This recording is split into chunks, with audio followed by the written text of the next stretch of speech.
Welcome learning. അപ്പോൾ നമ്മളിത് അടിപൊളിയായി 3ാം ക്ലാസ്സിലേക്ക് പ്രവേശിച്ചിരിക്കുകയാണ്. അപ്പോൾ നമ്മുടെ EVSന്റെ ഫസ്റ്റ് ചാപ്റ്റർ നിങ്ങൾ പഠിച്ചു തുടങ്ങിയിട്ടാണ്. അപ്പോൾ നമ്മുടെ ഫസ്റ്റ് യൂണിറ്റിന്റെ പേരെന്ന് പറയുന്നത് ഹരിതഭൂമി അല്ലെങ്കിൽ ഗ്രീൻ എർത്ത്. അപ്പോൾ ഈ ഒരു യൂണിറ്റിൽ നമ്മൾ നമ്മുടെ ചുറ്റുപാടുമുള്ള പ്ലാന്റ്സിനെ പറ്റിയും പിന്നെ കുറച്ച് ജീവജാലങ്ങളെ പറ്റിയൊക്കെ അതിൻ്റെ സ്പെഷ്യാലിറ്റീസ് അതിൻ്റെ ക്യാരക്ടറിസ്റ്റിക്സ് ഒക്കെയാണ് നമ്മൾ ഡിസ്കസ് ചെയ്യുന്നത്.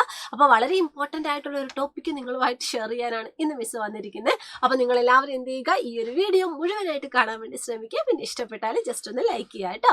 നമുക്കറിയാം നമ്മുടെ ചുറ്റുപാടും ധാരാളം ചെടികളുണ്ട്. ഈ ചെടികൾ തന്നെ കാണാൻ ഒരുപോലെയാണോ, അല്ലെങ്കിൽ ഒരേ നിറത്തിലുള്ളതാണോ, അല്ലെങ്കിൽ ഒരേ വലുപ്പത്തിലുള്ളതാണോ? അല്ലേ, ഓരോ ചെടിയും വ്യത്യാസമാണ്. ചില ചെടികളുടെ ഇലകൾക്ക് പച്ച നിറമല്ല, അതുപോലെ തന്നെ ചില ചെടികളാണെങ്കിൽ നല്ല നീളത്തിലുണ്ടാവും, ചിലതാണെങ്കിൽ കുറ്റി ചെടികളായിരിക്കും, ഇനി ചിലതിനാണെങ്കിൽ നല്ല കളർഫുൾ ആയിട്ടുള്ള ഫ്ലവേഴ്സ് ഉണ്ടാവും, പൂക്കളുണ്ടാവും. അപ്പൊ മക്കൾ എന്ത് ചെയ്യുക, ഇതാ ഈ കാണുന്ന ചെടികളെയൊക്കെ ഒന്ന് നോക്കിക്കേ. ഈ കൊടുത്തിരിക്കുന്ന ചെടികളുടെ ഒക്കെ ബേസിൽ നമുക്ക് നമ്മുടെ ചുറ്റുമുള്ള സസ്യങ്ങളെ നമുക്ക് പലതായിട്ട് തരംതിരിക്കാനായിട്ട് പോവാണ്. അപ്പൊ എല്ലാവരും എന്ത് ചെയ്യുക, ഈ കൊടുത്തിരിക്കുന്നത് നോക്കിയിട്ട് എങ്ങനെയൊക്കെ തരംതിരിക്കാം എന്നൊന്ന് കണ്ടുപിടിച്ച് നോക്കുക കേട്ടോ. അപ്പൊ നമുക്ക് നോക്കാം ഇവിടെ ആരെയൊക്കെയാണ് നമുക്ക് കാണാനായിട്ട് സാധിക്കുന്നത്. ഇവിടെ ആരെയൊക്കെ നമുക്ക് കാണാനായിട്ട് സാധിക്കുന്നുണ്ട്. ഇതാ നമ്മുടെ ചെമ്പരത്തിയുണ്ട്, ഹൈബിസ്കസ് ഉണ്ട്, അതുപോലെ തന്നെ ചീരയുണ്ട്, പിന്നെ നമ്മുടെ ജാക്ക് ഫ്രൂട്ട് ട്രീ, നമ്മുടെ പ്ലാവുണ്ട്, പിന്നെ നമ്മുടെ സ്വന്തം ഈ പറയുന്ന വള്ളിച്ചെടികൾ പോലുള്ള കുറച്ച് വിഭാഗത്തിൽപ്പെട്ട കുറച്ച് സസ്യങ്ങളുണ്ട്, നമ്മുടെ മത്തനൊക്കെ ഇല്ലേ. അതുപോലെ തന്നെ നമ്മുടെ വാട്ടർ പ്ലാന്റ്സ് ഉണ്ട് അല്ലേ, വെള്ളത്തിൽ കാണുന്ന കുറച്ച് ചെടികളുണ്ട്. അപ്പൊ എനിവേ ഇതിന്റെ ഉള്ളിൽ നിന്ന് തന്നെ നമുക്ക് പല രീതിയിൽ ചെടികളെ തരംതിരിക്കാനായിട്ട് പറ്റും. ഇതാ ഈ കൂട്ടത്തിനെ നമുക്ക് വേണമെങ്കിൽ വാട്ടർ പ്ലാന്റ്സ് അല്ലെങ്കിൽ ജലസസ്യങ്ങൾ എന്ന് പറയാൻ പറ്റും.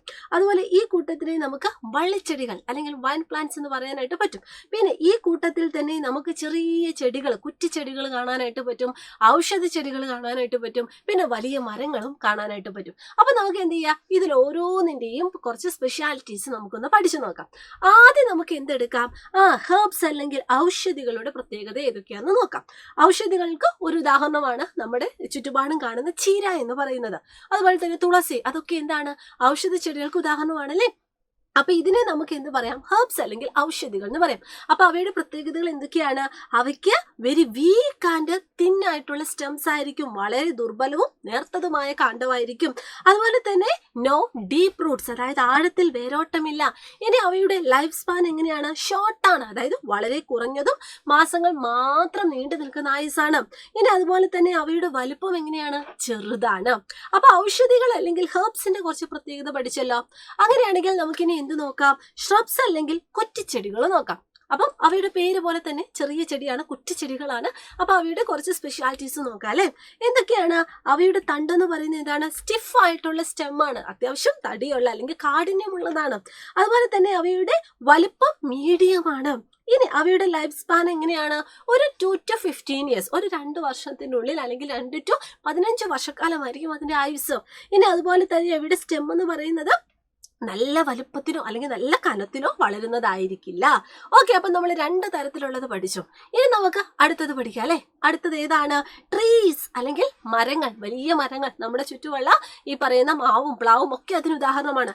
അവയുടെ തണ്ടിന്റെ പ്രത്യേകത എന്താണ്, വളരെ തിക്കായിട്ടുള്ള സ്റ്റെമ്മാണ്, കാഠിന്യമുള്ളതാണ്. ഇനി അവയുടെ വലുപ്പം എങ്ങനെയാണ്, ലാർജാണ്, വലുതാണ്. അവയുടെ ലൈഫ് സ്പാൻ എങ്ങനെയാണ്, വളരെ അധികം ഉണ്ടല്ലേ, കുറേ വർഷക്കാലം അത് നിൽക്കും. അതുപോലെ തന്നെ അവയുടെ വേരെങ്ങനെയാ, ഡീപ്പ് റൂട്ടാണ്.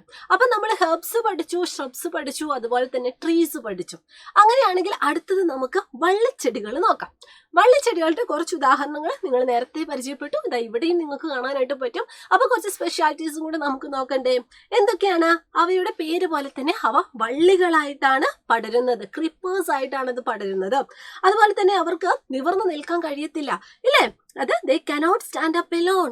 അതുപോലെ തന്നെ ഇവിടെ സ്റ്റെമ്മിന്റെ പ്രത്യേകത എന്താണ്, അതിന് ബലം വളരെ കുറവായിരിക്കും, വീക്കായിരിക്കും. ഇനി അവയ്ക്ക് ഒറ്റയ്ക്ക് നിൽക്കാൻ കഴിയില്ല, അവ എന്താ ചെയ്യുന്നത്, എവിടെയെങ്കിലും അല്ലെങ്കിൽ ഏതെങ്കിലും മരത്തിലോ അല്ലെങ്കിൽ നിലത്തോ ഇങ്ങനെ പടർന്നായിട്ടായിരിക്കും നിൽക്കുന്നത്. ഇനി മറ്റേതെങ്കിലും സസ്യത്തിന്റെ തണ്ടിനെ ചുറ്റിപ്പിണഞ്ഞു നിൽക്കുന്നു. Some of them climb on support.